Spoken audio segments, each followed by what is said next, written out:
આ ટેબલ જૂના જમાનાનું ટેબલ નથી દોસ્તો, આ છે અમારું જૂનું ઘર અને અહીં જ્યાં હું વિડીયો બનાવું.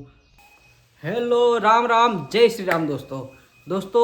આજે હું તમને બતાવીશ અમારા ઘરની બહારનું વાતાવરણ, અમારા ઘરની અંદરનું વાતાવરણ અને અમારું જૂનું ઘર અને બીજું અમારા ઘરની સામે જે મંદિર છે એ બધું જ આજે હું તમને બતાવીશ.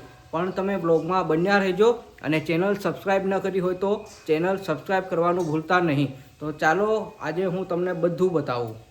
તો જુઓ, આ આપણી નાનકડી દુકાન છે. ગામડામાં શોભે એટલી નાનકડી છે અને અહીં જ્યાં હું વિડીયો બનાવું, ભગવાનની પૂજા કરું, ભગવાનને થાળ ધરાવું, એ આપણી નાનકડી પૂજા ઘર આ છે. ત્યાં સામે જે દેખાય છે તે 7 ઘોડા છે. કહેવામાં આવે છે કે 7 ઘોડા હોય તો ઘરનું વાતાવરણ સારું બની રહે. આ છે ભગવાન સ્વામિનારાયણ અને આ છે મારા ભાઈ. આ મંડપનો સામાન છે પણ આ જૂનું થઈ ગયો છે, હવે આનો કોઈ ઉપયોગ આવે એવો નથી. આ મંડપની સીલિંગો છે. આ અત્યારે ટ્રેન્ડમાં આ ડિઝાઇન ચાલે છે. એમ તો બહુ બધી ડિઝાઇનો છે પણ આ ડિઝાઇન હમણાં વધારે ચાલતી હોય એવું લાગે છે. આ અમારા ઘરનો રૂમ. આ કબાટ બનાવ્યું છે પથ્થર નખાવીને. કંઈ પણ વસ્તુ મૂકવી હોય તો મૂકી શકાય.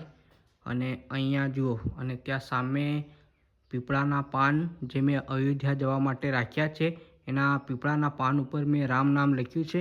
મેં ઘણા વિડીયોમાં એ બતાવ્યું છે તમને, તો તમે શોર્ટ વિડીયો ના જોયું હોય તો જોઈ લેજો. આ બાજુ આપણું આ કિચન છે, નાનકડું કિચન છે. આપણે આપણાથી થાય એટલું એવી રીતે બનાવ્યું છે. તો દોસ્તો, હવે અંદર તો બધું તમે જોઈ લીધું. હવે આપણે બહારનું જોઈએ અને આવું છે સાદાઈવાળું અમારું ઘર. તો દોસ્તો, આ બાજુ અહીં મંડપની ખુરશીઓ પડેલી છે. આ મંડપનો સ્ટેજ બનાવવા માટેના ટેબલો પડેલા છે અને સામે વાંસથી કરેલો એક ઝાપલા જેવું પ્રકારનું પૃથ્વીએ બનાવ્યું છે. અને આ બાજુ આ વાડી છે, નાના નાના છોડવાઓ માટેની વાડી છે. અને ત્યાં સામે મંદિર હનુમાન દાદાનું. ચાલો હું તમને અંદર જઈને બતાવું. એક આરસીસી રોડ અહીંયાથી જાય છે, તે ડાયરેક્ટ સામે પાકા રોડ પર મળી જાય છે. અને આ બાજુ સ્કૂલ છે. આ કમ્યુનિટી હોલ બનાવેલો છે અને પેલી બાજુ બાલવાડી એટલે કે બાલ મંદિર છે. અને આ રસ્તો ડાયરેક્ટ ચમારિયા રોડ પર નીકળી જાય છે. જો દોસ્તો, આ મૂર્તિ છે અને આ જમીનમાંથી આપોઆપ નીકળેલી છે. અને આ એક નાનકડું મંદિર અહીંયા બનાવવામાં આવ્યું છે. આ હનુમાનજી દાદાનું મંદિર છે. તો આપણે હનુમાન દાદાના દર્શન કરી લઈએ. જય શ્રી રામ. તો દોસ્તો, આ બાજુ અહીંયા એક શેડ જેવું બનાવેલું છે અને અહીં મંદિર જ છે, એક પૂજા ઘર જેવું છે. અહીં દરરોજ પૂજા થાય અને લોકો અહીંયા આવે પણ છે દર્શન કરવા. કોઈની શ્રદ્ધાથી આવે છે. તો આપણે ચાલો અંદર જઈને જોઈએ. તો દોસ્તો જુઓ, અહીંયા પૂજા ઘર છે. બાબા રામદેવનો ફોટો છે, હનુમાનજીનો ફોટો છે અને અહીં એક શ્રદ્ધાભાવથી પૂજા થાય છે. અહીં લોકો આવે છે, એમની શ્રદ્ધાથી આવે છે અને અહીં લોકો એમના દુઃખ દૂર કરવા પણ આવે છે. અહીં જો શ્રદ્ધા હોય તો માણસનું ગમે એવું દુઃખ મટી જાય છે. તો દોસ્તો જુઓ, ત્યાં સામે છે ને એ અમારું જૂનું ઘર છે. આપણે અંદર જઈને જોઈએ.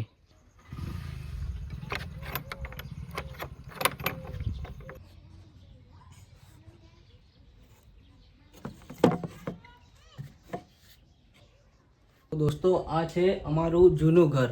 અમે અમારા ભાઈ બહેન નાના હતા અને નાનાથી માંડીને અમે મોટા આ જ ઘરમાં થયા છે. અહીં અમારી ઘણી યાદો છુપાયેલી છે.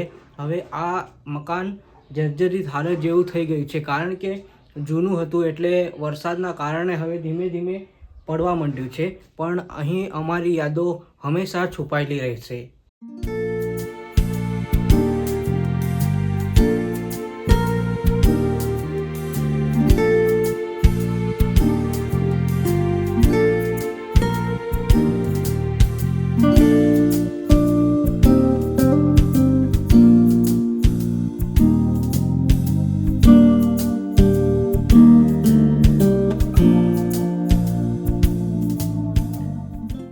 તો દોસ્તો મોટા મોટા બંગલાઓમાં કે મોટા મોટા આલિશાન મકાનોમાં રહેવા કરતાં તો આવા નાના મકાનમાં આવી નાની ઝૂંપડપટ્ટી, આ ઝૂંપડપટ્ટી તો નહીં કહેવાય, એક મકાન કહેવાય, પણ આનાથી પણ નાની ઝૂંપડપટ્ટીઓ હોય એવા મકાનોમાં રહેવાની મને સારું લાગે છે. કેમ કે આવા ઘરોમાં શાંતિ હોય છે.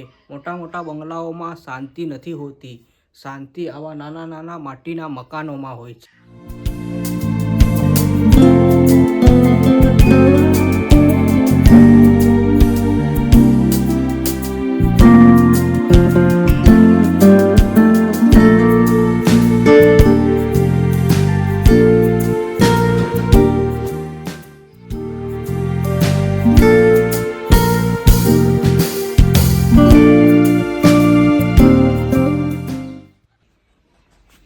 અને જો આવો ચૂલો હોય અને આવા ચૂલા ઉપર માટીની તવી ઉપરનો રોટલાનો સ્વાદ આજના ગેસમાં નથી મળતો. કારણ કે માટીના રોટલામાં અનેરો સ્વાદ છે. તમે પણ ખાધો હશે અને તમે પણ એ સ્વાદ માણ્યો હશે. આજે પણ લોકો ગામડાના જીવનને ખૂબ જ પસંદ કરે છે. જો ગામડામાં આજે પણ આવી વાડ લોકો બનાવે છે. તો દોસ્તો જો આ જે સામે તમને વૃક્ષ દેખાય છે ને, એ વૃક્ષ શેનું છે તમારે કમેન્ટમાં કહેવાનું છે. આ બાજુ જે આ સાગડા કરેલા છે અને ત્યાં સામે વાંસનું ઝાડ છે, ત્યાંથી માંડીને આ બાજુ સામે ત્યાં ડીપી જેવું થાંભલા જેવું દેખાય છે ને, જુઓ એટલે સુધી અમારા ખેતરો છે. જો દોસ્તો આ જૂના જમાનાનું એવું ઘણા વર્ષોનું જૂનું છે આ કબાટ. આમાં દૂધ દહીં એવું રાખી શકાય અને બહુ જૂની પેટી છે આ. અને જો દોસ્તો આ જીવન કેટલું સુંદર લાગતું. પાણીના ડેગડા માટલા મૂકવા માટે આવી રીતે એક નાનું પનિયારી ટાઈપ બનાવવામાં આવતું હતું એ વખતે.